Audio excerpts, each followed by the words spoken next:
Welcome back mga kabusol.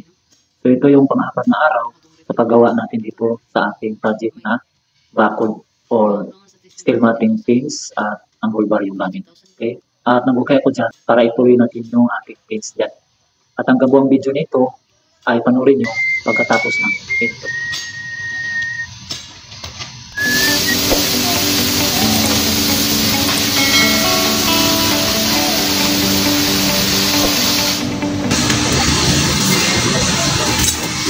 Gagawa ako ng foundation dito na tubo na 2 inches ng diameter DI. Kasi itong pader na to ay hindi masyadong sulit kasi styrofoam lang siya. Gagawa dito ako ng foundation na pipe tungo doon, vertical, para support nitong ating pins na ginawa natin. So yan, ito mga 1 foot na higit. Okay na sa ito. Tapos ang gawin ko niyan, mag-invite pa rin ako ng angle bar. Itikin ko kailalim, tsaka ko rin yung pipe. Yung sa kabila.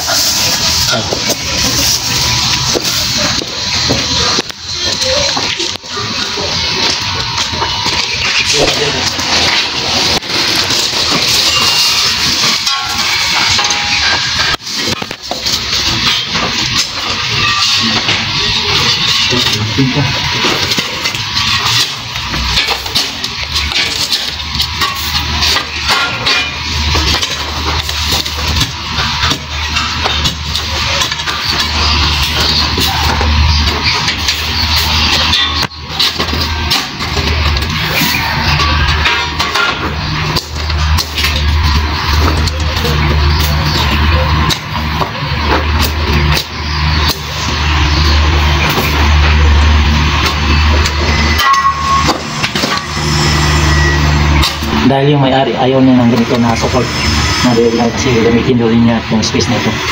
Kaya yan, gigawa ko ng panibagong support.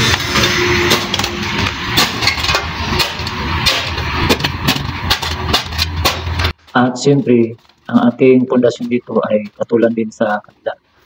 Mag-invit tayo na angle bar, baon natin, at doon lang din tayo maghinang sa ating pipe. At bago natin buhusan ay lagyan din natin yun na mating pinaghihinang natin. Okay, ito, dandahanin ko lang ito kasi siguro dito may mga utility na ito sa haway. Pag ganitong gawa na yung development, talaga i-consider natin yung mga utility, yung mga existing na mga utility. Kaya yan, dandahanin natin. Gamitin ko muna itong pala kaya ng darak para masiguro natin yung baka may pipe or wire, patay tayo.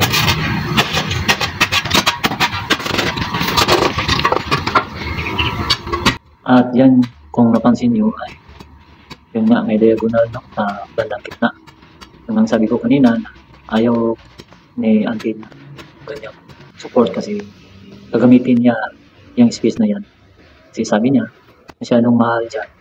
Kaya yung counting space ay talagang gusto niya na mapagkinabangan. Kaya yan. At yung support na yan ay medyo maluk-aluk pa rin. Kasi hindi ko nga in-invite o hindi ko nga dinayin sa pader na yan. Kasi mabubutas yung pader na yan tapos dikit natin o mag-drill tayo. Ano sa? Bukit ka. Rik ka. Na matuman papa sa pantar. Ang pantaw lagat mo pulis. Pantar, I'm coming. So yan yung ibang yung pritaso na steel matting ay kinabit din natin sa baba para hindi talaga makapasok yung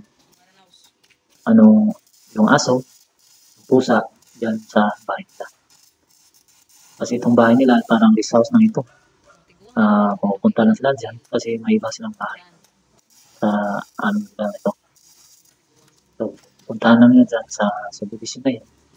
At yun, gusto nila na sarado pa.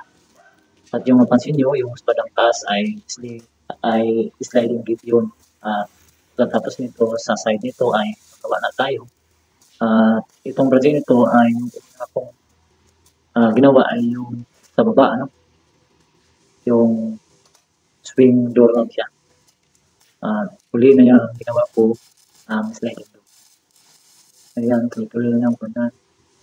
Welding natin yan yung mga tinatang natin na steel matting. At yun nga, yung sa bandang baba niya sa may siminto ay binutasan natin yan at nilagyan natin ng mga welding stock para hindi siya matulak pa paloob o palabas. Okay, so sulit rin yan. Yan. So sa araw nito ay mainit pa rin, no? At bandang hapon ay kaya yan, kahit na mainit tayo, talagang magawa tayo kasi alam ko na pagkahapon ay magtago tayo ng umulan. Yan yung tasan natin yan para sa ating filling stub. Okay. So wala na akong nilagay dyan na bullbar. Sabi niya na huwag na lang ako. Kaya yan, nagbutas na lang ako. Okay. Ayan. Bukas ilang kuwan to eh.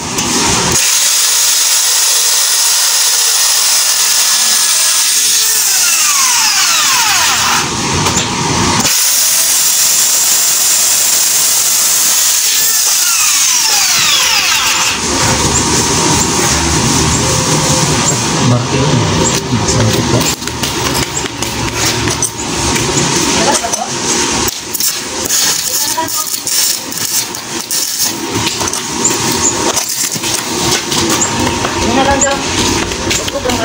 Manjud na. Abang tayo matindi dito, no?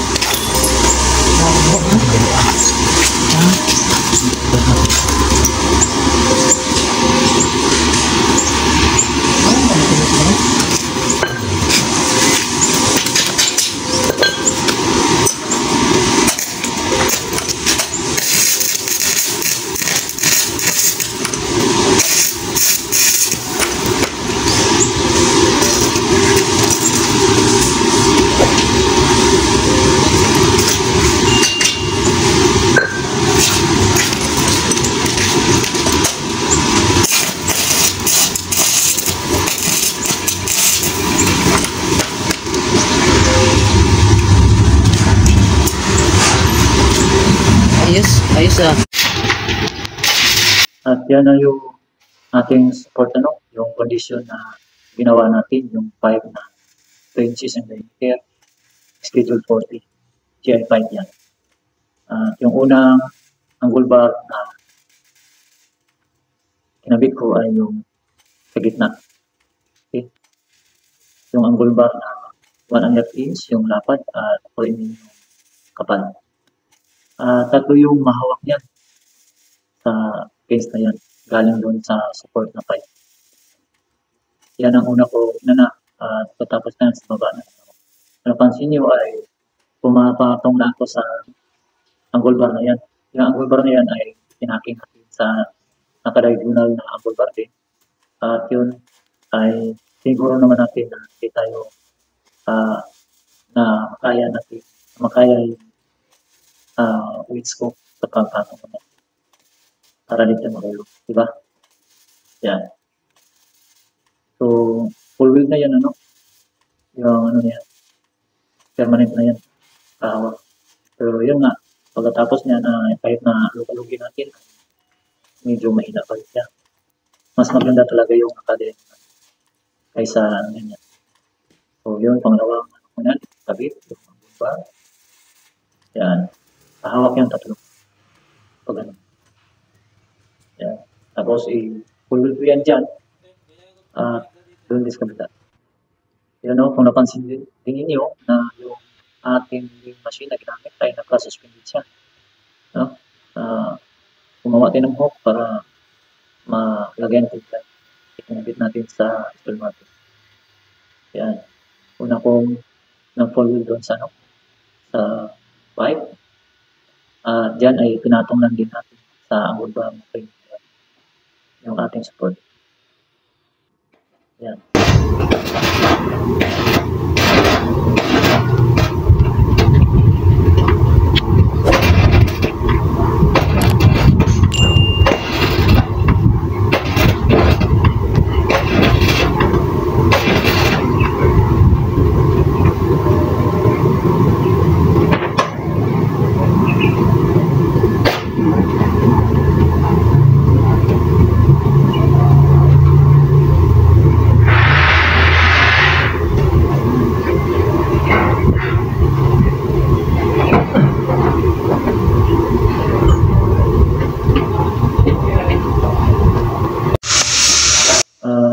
yan na yung sa bandang baba, no? Na ikabit na natin, no? Full wheel na natin yan. Tatlo.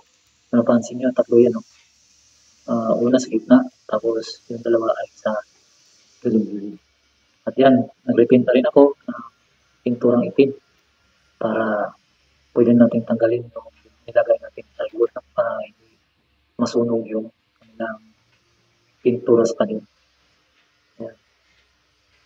So, sa araw nito ay yan ang matapos. Kinabukasan ay yun naman sa bandang baba na ati tuloy sa pag-pins at pinturing. Okay?